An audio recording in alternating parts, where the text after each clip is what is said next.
After years of deep research, practice, and reflection on the subjects of seduction, relationships, and social interactions, I reached an epiphany. If you want to truly captivate any woman, you need to speak to her emotions, not just her intellect. The truth is, many men approach women with the intention of impressing them with knowledge, charm, or appearance. But the most powerful connection is made when you reach her emotional core.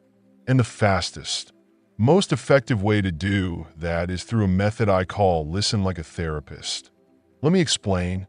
Whenever a man strikes up a conversation with a woman, her mind will instinctively classify him into one of three categories: potential boyfriend, friend, or someone she simply isn't interested in seeing again.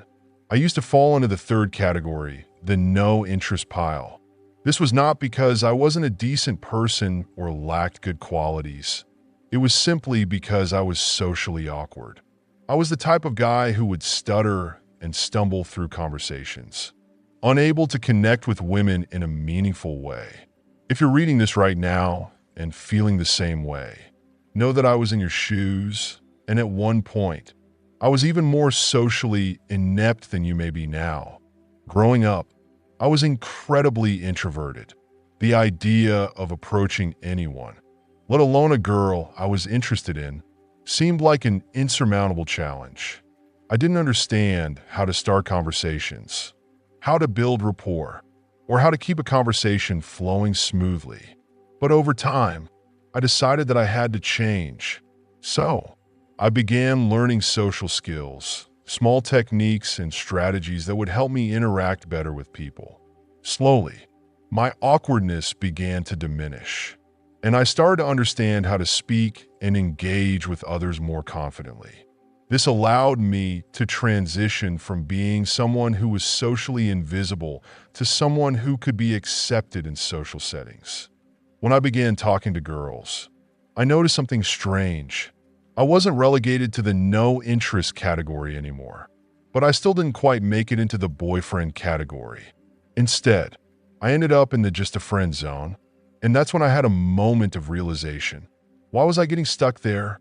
What was I missing that would allow me to move into the boyfriend category?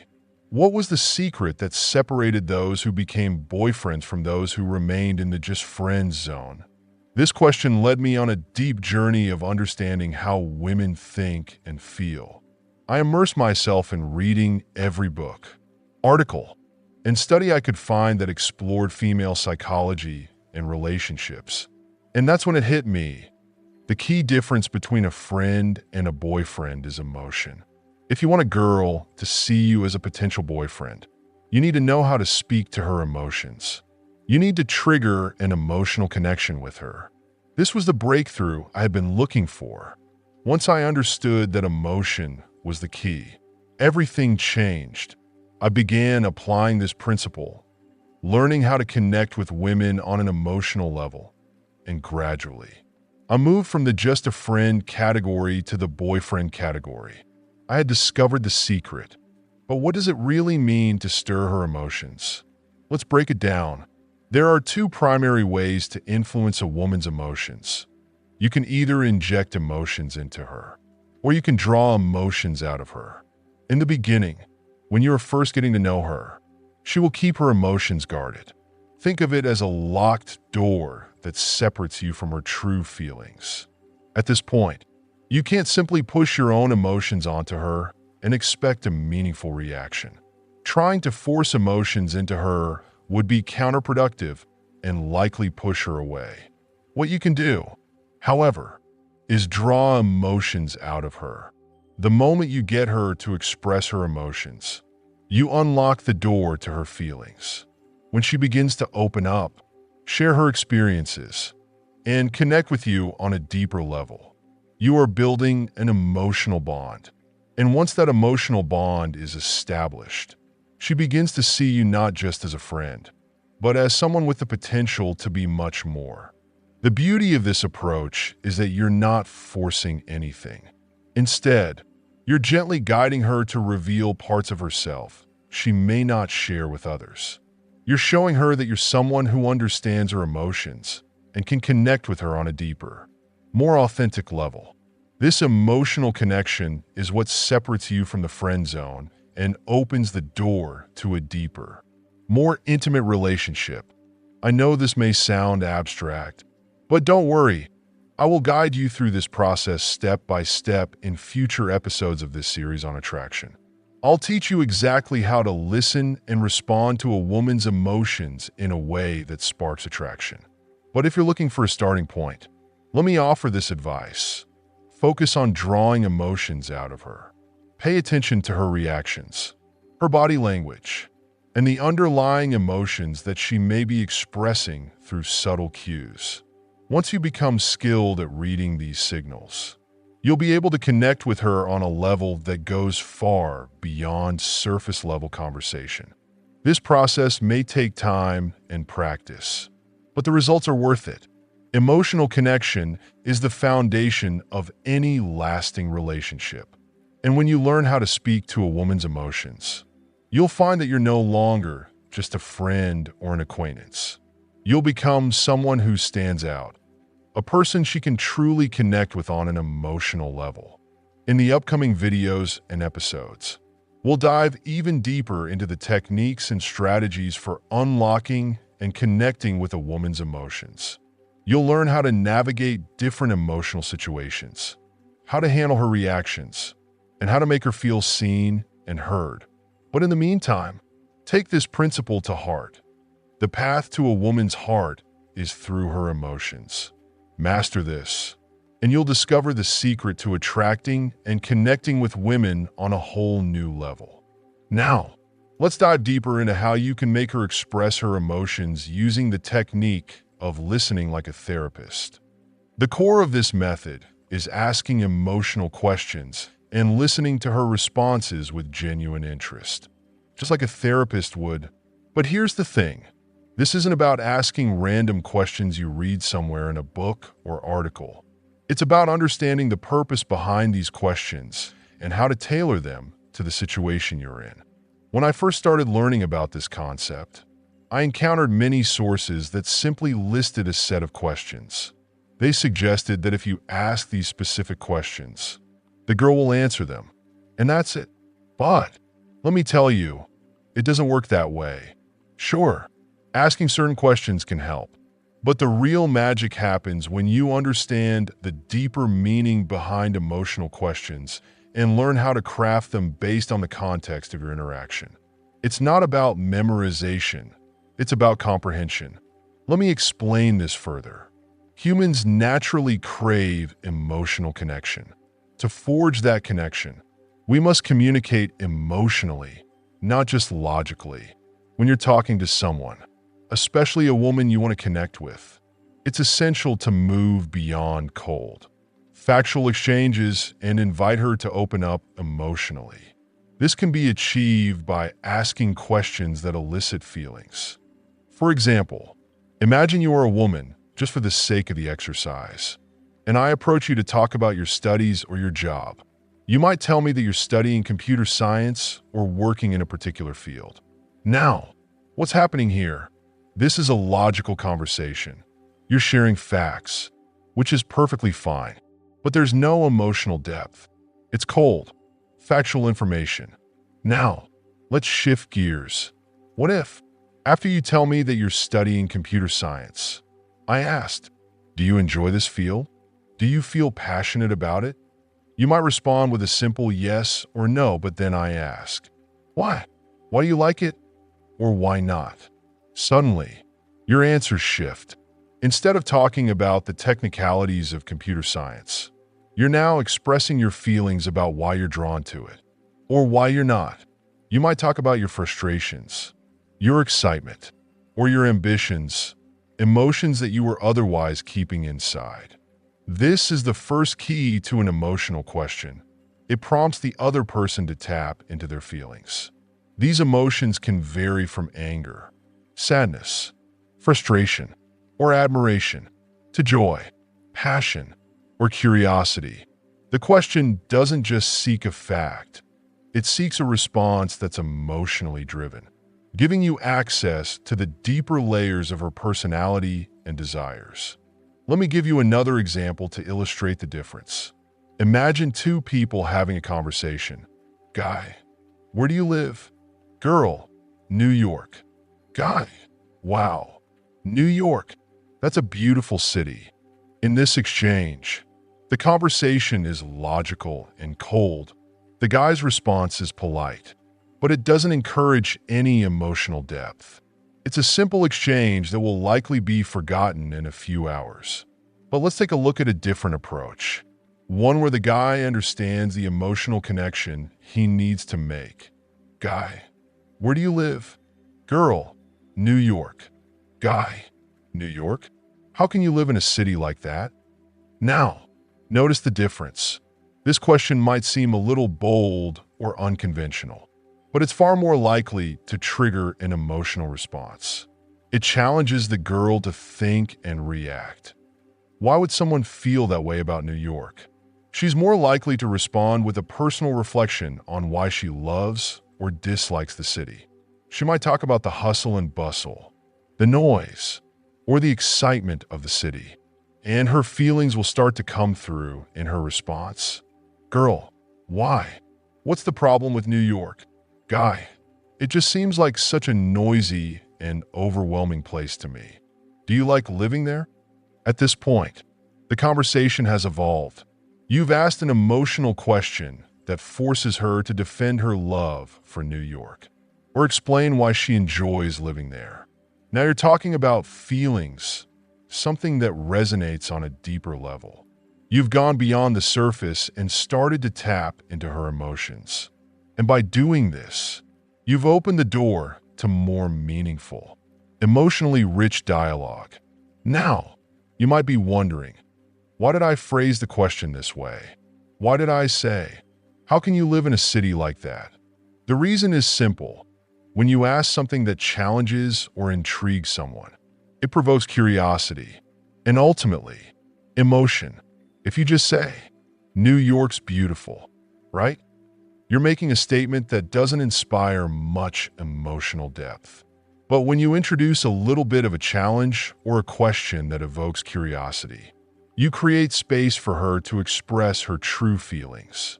The key takeaway here is that emotional questions are powerful tools for building rapport and connecting with someone on a deeper level. They push past surface-level conversation and invite the person to share their true emotions. By mastering the art of asking emotional questions, you create an environment where meaningful communication can take place. And once you start doing this consistently, you'll find yourself moving beyond the just friends category and into a space where emotional connections and even romantic attraction can flourish. Let's continue exploring this technique and the next steps in the process of emotional connection. Imagine the conversation continues. Girl, yes, of course. Now, let's pause and analyze this response. While her answer is indeed a response to an emotional question, it doesn't quite fulfill the second condition of an emotional question. Her answer is too short and doesn't really dive deep into her feelings. You see, when you ask an emotional question, you want the girl to give you a long and expressive answer.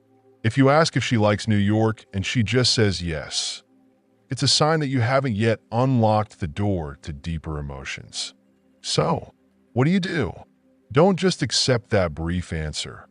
Ask a follow-up question. A great follow-up question in this case could be, why do you like it? This simple question will invite her to share her true feelings. She may start talking about the aspects of New York that resonate with her, whether it's the energy, the diversity, or the cultural richness. As she speaks, she'll begin to open up emotionally, revealing more about herself. This brings us to the second step, listening carefully. Now that you've prompted her to speak emotionally, your role is to listen attentively and without interruption. At this moment, you are not speaking to her intellect or asking about facts.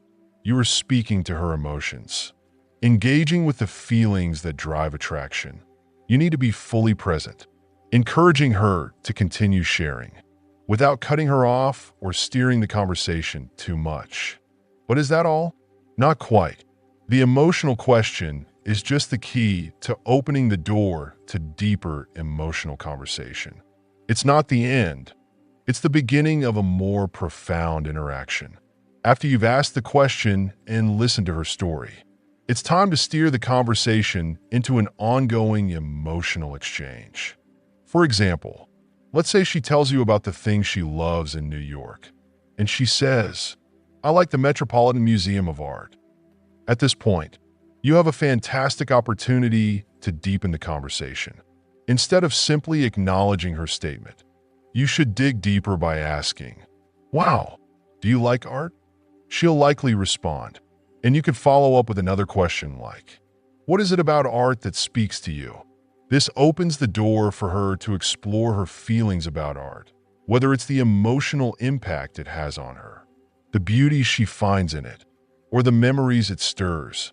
As she continues to share, each response should naturally lead to the next, focusing on emotional topics. The goal is not to steer the conversation toward facts or logical answers, but to immerse her in a continuous stream of emotional expression. With each question, you are guiding her to go deeper into her feelings, sharing parts of herself she may not often express. The result of this kind of emotional dialogue is significant. In the first example, where the conversation remains logical and shallow, she will likely forget it in a matter of minutes. However, in the second example, where her emotions are engaged and she is encouraged to open up, the conversation will stay in her memory for much longer, perhaps even for years. Emotional conversations create lasting connections, while shallow exchanges fade away. However, I must warn you about a common mistake many people make: the interview mode. This is when the guy constantly asks one question after another without allowing for natural flow or depth in the conversation. It becomes an interrogation, not a dialogue. To avoid this pitfall, make sure the questions are connected and flow naturally from one to the next, allowing her to express herself freely without feeling like she's being bombarded with endless questions. Now, you might be wondering, should I not talk at all? Should I just let her speak the whole time? While it's important to let her talk and express herself, you shouldn't be silent throughout the entire conversation. The ideal balance is that she should speak 70% of the time, and you should speak 30% of the time, especially in the early stages of building a connection. Your job is to guide her with thoughtful questions and responses, while giving her space to open up. This brings us to the next important point: emotional questions. One powerful way to deepen intimacy is through the questions posed by social psychologist Arthur Aaron in his famous experiment, 36 Questions to Fall in Love. In this experiment, he paired up 100 men and women who didn't know each other and gave them a list of 36 questions to ask one another. The result? All the participants reported feeling a significant increase in attraction toward each other, and some even went on to continue their relationships and get married. The 36 questions are designed to foster intimacy and emotional connection by encouraging people to share personal details and experiences. The questions are divided into 3 sets, with each set gradually increasing in intensity. The first set of questions is relatively light and easy, designed to help people get to know each other. The second set delves a bit deeper into personal values and beliefs, while the third set is the most intimate, encouraging people to share vulnerable and deeply personal aspects of themselves. The beauty of these questions is that they are crafted to evoke emotional responses, and they work remarkably well in promoting closeness between two people. If you want to learn how to engage someone emotionally and create a real connection, these questions are a fantastic resource. But remember, the key to using them effectively is to listen actively and create space for the other person to truly express their feelings. Don't just ask questions. Use them as tools to deepen your emotional bond with her. In upcoming episodes, I'll continue to break down the nuances of emotional communication and teach you how to master these techniques to build lasting, meaningful connections with women. The more you practice listening and asking emotional questions, the more natural it will become, and the deeper your relationships will grow. Let's dive deeper into this important concept and look at how it all ties together. Before continuing, I'll share a set of emotional questions. However, I won't present the entire list in this video, just the first 10. But if this video reaches 2.000 likes, I'll make a PDF file with all 36 questions available in the first comment. Here are the first 10 emotional questions to help you foster deeper connections. 1. Would you like to be famous? If so, in what way? 2. Before making a phone call, do you ever rehearse what you're going to say? Why? 3. If you could change anything about the way you were raised, what would it be? What would constitute a perfect day for you? 5. When did you last sing to yourself or to someone else? 6. If you were able to live to the age of 90 and retain either the mind or body of a 30-year-old for the last 60 years of your life, which would you choose? 7. If you could wake up tomorrow having gained one quality or ability, what would it be? 8. Do you have a secret hunch about how you will die? 9. What is your most terrible memory? 10. For what in your life do you feel most grateful? Now, I want you to understand the concept behind these questions. Don't just memorize them, because the real key to success is turning any conversation into an emotional one. The magic doesn't happen just by asking questions. It happens when you steer the conversation in a way that connects on a deeper emotional level. Let me illustrate this with a personal story to give you a clearer understanding. A few weeks ago, I was dating a girl. We had been seeing each other for 3 weeks, and one evening, I invited her to my place. Now, this particular girl wasn't the type to rush into intimacy. She had strong beliefs that sex should come after a deep emotional connection, not just after a few casual dates. Before she arrived, she told me, "Look, I'm coming over just to spend time together. We'll just be kissing and cuddling, nothing sexual." I agreed and said, "No problem." She came over, and we began talking. As we sat there, I started thinking about something fun we could do together, and an idea came to me. I suggested, "Let's take the MBTI personality test." By the way, the MBTI test is a tool to help you understand your personality type based on a series of questions. She was open to the idea, and we started taking the test. As I asked her questions, I encouraged her to elaborate on her answers and share personal stories. The interesting thing is, by the time we were halfway through the test, we had ended up being intimate together. Why did this happen? Here's the key difference between men and women in terms of attraction and desire. For men, sexual desire is often triggered visually. A beautiful woman catches our eye, and instinctively, we feel attraction. For women, however, sexual desire is largely influenced by emotions. When a woman starts feeling an emotional connection, that's when her attraction builds. And when you, as the man, are the one causing those emotions, you've created a powerful bond that can lead to intimacy. This is the first lesson I want you to take away from this story. Emotions are the key to unlocking attraction for women. The second lesson is that you must be creative in your approach. You can't just ask these questions mechanically and expect great results. If you walk up to a girl and start asking these questions like a robot, you'll come off as if you're following a script, and that's not attractive. This technique is meant to guide deeper conversations, not to create an interview-like atmosphere. You don't want it to feel like therapy. Instead, it should feel like a natural, meaningful dialogue. To make it work, integrate everything you've learned so far. This isn't just about asking questions. It's about creating a dynamic. emotionally engaging conversation. When you try what I've shared with you today, you'll be amazed by the results. Trust me on this one. By the way, these principles don't just apply to women. You can use the same approach with anyone. Whether you're building a romantic relationship, strengthening friendships, or fostering a deeper connection in your social circle, emotional questions are a powerful tool for creating bonds with others. If you'd like me to make a video on broader social skills, feel free to leave a comment below. If you have any questions or challenges with what I've shared today, don't hesitate to drop a comment. I want to know what issues you're facing so I can address them in future episodes of this series. Remember to subscribe for more content. And don't forget to hit that like button if you want access to the full list of 36 questions. I appreciate you watching.